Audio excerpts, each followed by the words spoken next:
If you're new to my video, down in the video description box, and I have a zip file that contains the book that I've combined from the 4 Gospels. I use those 4 books, and I'm using verses from all over to combine them in order to make one book, and that is in the description. And I've got probably 250 videos describing in detail, and then a shorter version of going over them, why I did what I did, and picked and choose those words. Now, this false teachings that's going to be taught by Robert Barron, who is a bishop. He has this sermon in the video, he named it, Highest Good is God Alone. And what I'm going to do is pick out the easiest false teachings that are going to come from his mouth. And what he's going to start talking about is how they give him something to read. And the word they means that the church since 1611 has made this things he's supposed to read at certain weeks to be teaching. And this is taught since probably 1611 around the world. This is going to be called by them, when he says they went to holy ground, which I don't understand why he's saying that it goes to holy ground. But anyways, he's going to use the word as shama, as being the fundamental, this prayer, I guess he's going to call, the shama is going to be called a prayer, is fundamental to the Jewish theology and spiritualism. So let's take a listen. Peace be with you. Friends, I know I say this a lot, but the readings today take us to very holy ground for this 31st Sunday of the year. Reading 1 is taken from the 6th chapter of the book of Deuteronomy. I'm going to encourage you to get out your Bibles and at some point read this 6th chapter, because it contains what's called in Hebrew the Shema. It's this prayer that is fundamental to Jewish theology and spirituality. Okay, now you heard that he said it's a prayer, but it's not. It's a guidance. And I will show you the verse and show you that he's calling it, the Shema is the prayer, and yet the word Shema only means, in Hebrew, it means hear. Now you can use that word as hear, listen, whisper, and there's other words like that depending on the verse that needs to be put into English for us to understand. But he's also going to turn around and he's going to say that Jesus is going to reaffirm the importance of this verse that's in Deuteronomy. And the people that I know have probably heard the story about when Jesus is being asked, which is the most important law, and that would mean that it's referring to the laws in the Torah, the first 5 books.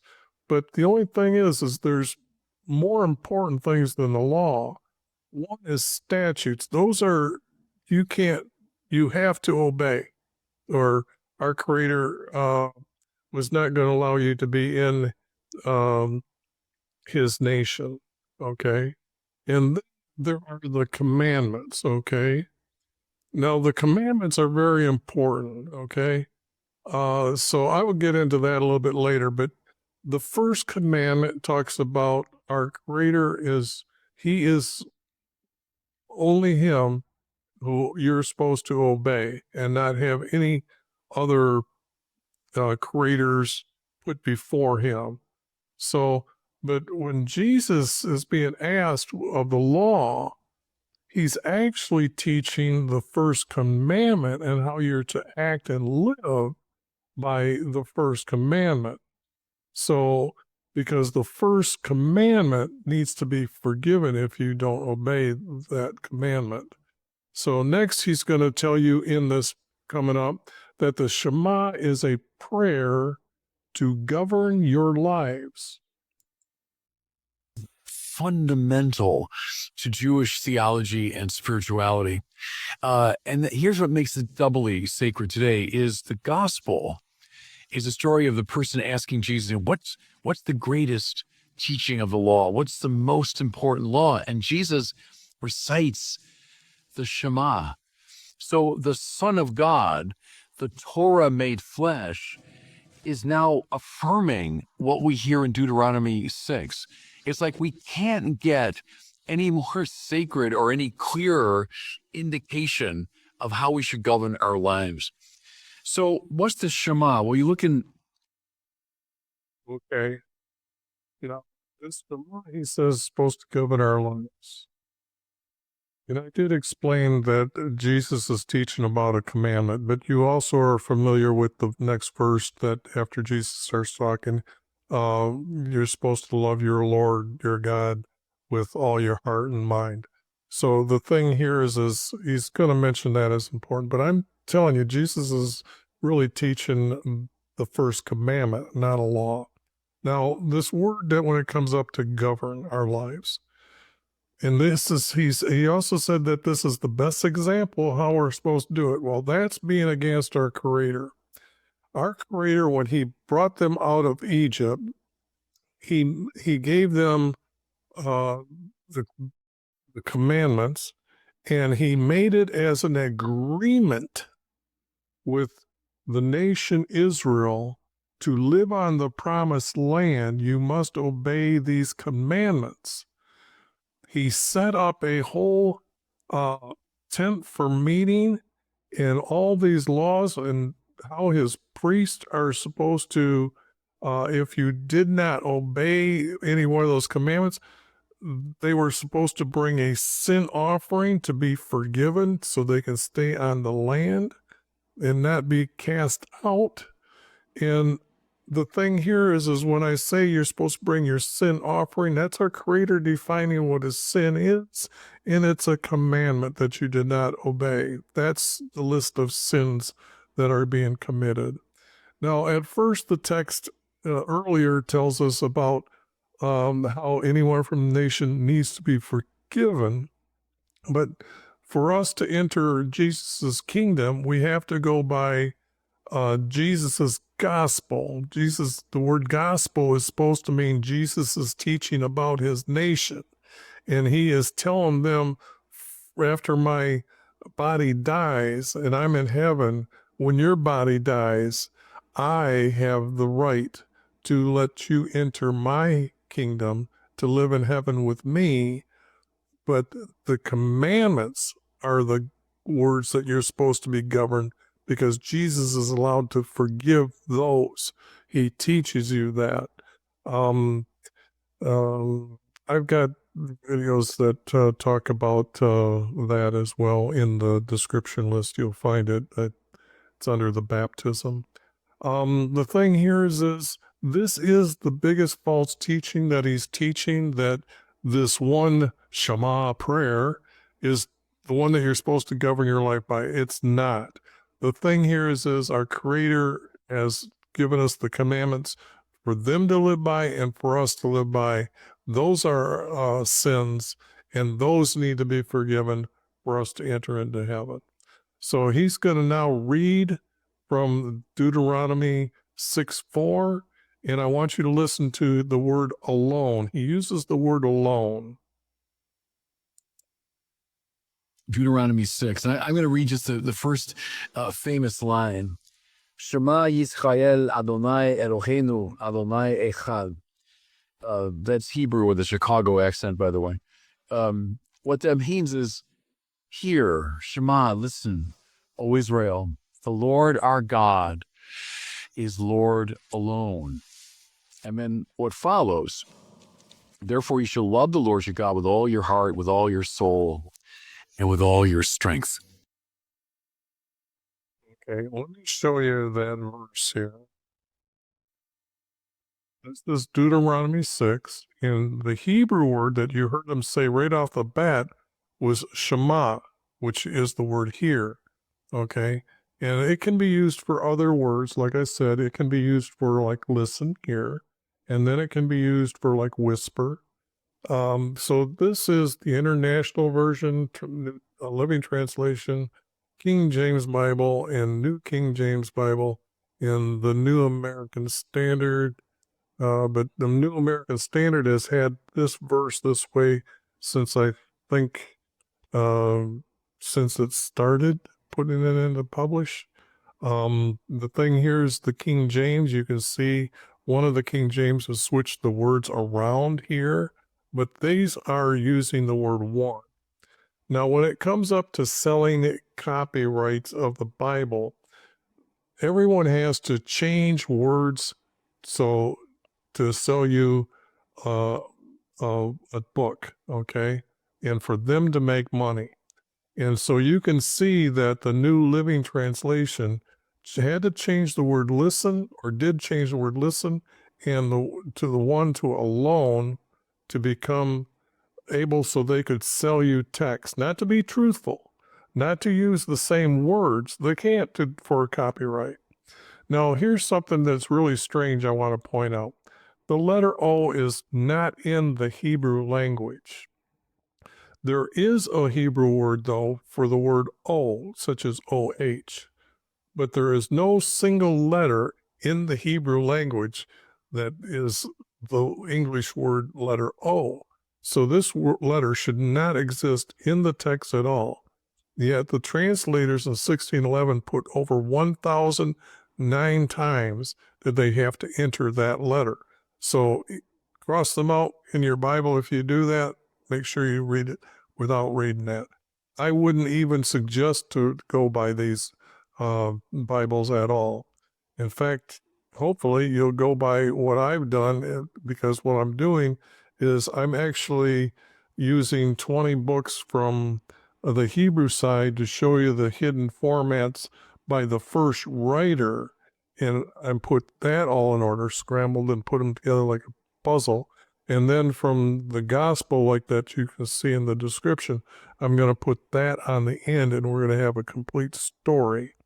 And that is as truthful as I can get it. And I will tell you that our Creator made me see Him. So I don't have a belief. I know our Creator exists. Now, what's going to come up here is going to start using the word the God.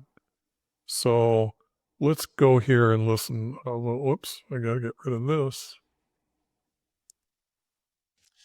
As I say, it's the cornerstone of Jewish theology, of Jewish religion and spirituality. It is, in my judgment, the greatest gift that Israel gave to the world is this clear, unambiguous monotheism, the belief in the one God. Now, I can make a metaphysical argument for this. We say that God is the unmoved mover, God is the uncaused cause, God is the non-contingent source of contingent being, God is the unconditioned reality, all of that. The implication is that God must be purely actual. There's nothing in God's being that needs further realization. Okay. Now, you caught the word the God, because I'm going to play that again. But then he describes the God metaphysically means it is actual reality is God. The God is actually reality. So I'm thinking that kind of surprises a few people, especially Catholics, and how that's what you're being actually taught. You're not taught our Creator is a being. You are taught that by metaphysical arguments that he can make, the God is actual reality. And then when you're going to hear what he's going to say, he's going to call also this reality in itself. Okay? So now we're going to have the word the God, actual reality, and then the video is going to get into itself. So let me go here and click the button. The implication is that God must be pure. The implication is that God must be purely actual. There's nothing in God's being that needs further realization, no cause that can influence him from the outside. That means, in Thomas Aquinas' language, God is actus purus. He's pure act. Octus in Thomas's Latin translates energeia in Greek. So energy, God is pure realization, actualized reality. Well, see, if you have Did you hear that? Look at it as actual reality. Octus in Thomas's Latin translates energeia in Greek. So energy, God is pure realization, actualized reality. So see, if you have two things, you got A and B, well, A is not B, B is not A. That means both A and B are marked by something like potentiality or non-being or contingency. And that's why God cannot be many. We can't speak of many gods. Or Christ would say in God, essence and existence coincide. So to be God is to be. God's nature is simply being itself. I just said God's nature is to be itself, okay? Which he just explained as actual reality. But he's also going to go on and he's going to start talking that he's going to use the phrase, what else outside of that, where he's going to use the word that now instead of itself as the reality. Like he's trying to think of how to describe what our Creator is outside of this reality. And you can't think outside of what the reality is. So he's going to say, what else outside of that? No honoring, no respecting of our Creator here. So to be God is to be. God's nature is simply being itself. But what's outside of that? Well, I can't name something truly.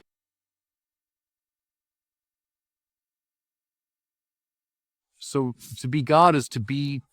God's nature is simply being itself. Well, what's outside of that? Well, I can't name something truly existent that's outside of that.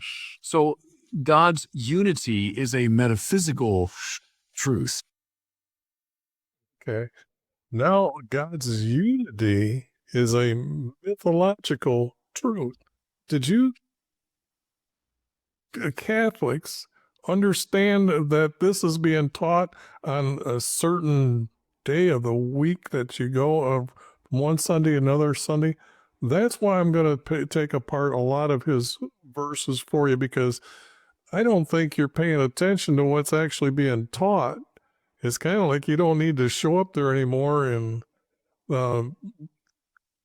read what I've done. And I hope that what I am presenting, by proving what I've done, by finding the first writer's formats, that's going to shock a lot of people when they start seeing the poetry-like verses. Example, I think it's in Jeremiah, where the scribe took this prophecy from Isaiah and gave it to the king. And after the king told him to read it, he read 3 or 4 columns. So the text was actually in columns at their time. And that's the format that I'm going to reveal. But the other thing is it's this metaphysical argument that now makes God's unity a metaphysical truth that he exists. He's not a being. He's a reality. He's actually reality. Existent that's outside of that. So God's unity is a metaphysical truth. Okay, that's the end of this video, but what I wanted to make sure you understood is that the commandments are the ones you're supposed to live by for your governance. That's the biggest false teaching in here. And you can see he's deceiving you by using this specific little words and trying to show how important he's got of reading from what the church wants him to teach you. The God is nature, is actually nature, and his metaphysical argument is the truth. Now, to me, that bothers me. I try to honor and respect our Creator at all times. And anybody that is actually listening to this guy, send them this video. Tell them that you found something here that just is a little bit odd, that this guy is able to point these things out when he tells you to listen for them, and then you hear them being said that way. I will be making other videos about this guy. He's pretty easy. I've got like 10 more videos lined up. So every Sunday you will find this video of me showing you his falseness in his teachings. And it's actually founded on the church fathers. They used to teach it in Greek and now, or Latin, and now they're teaching it in English for us today. So just be aware of what's going on. Make sure you click on the link in below and actually read how I put all those verses from the 4 Matthew, Mark, Luke, and John into Jesus's gospel, his teaching of his kingdom. You have a good day, and I'm hoping to take your belief to a trust.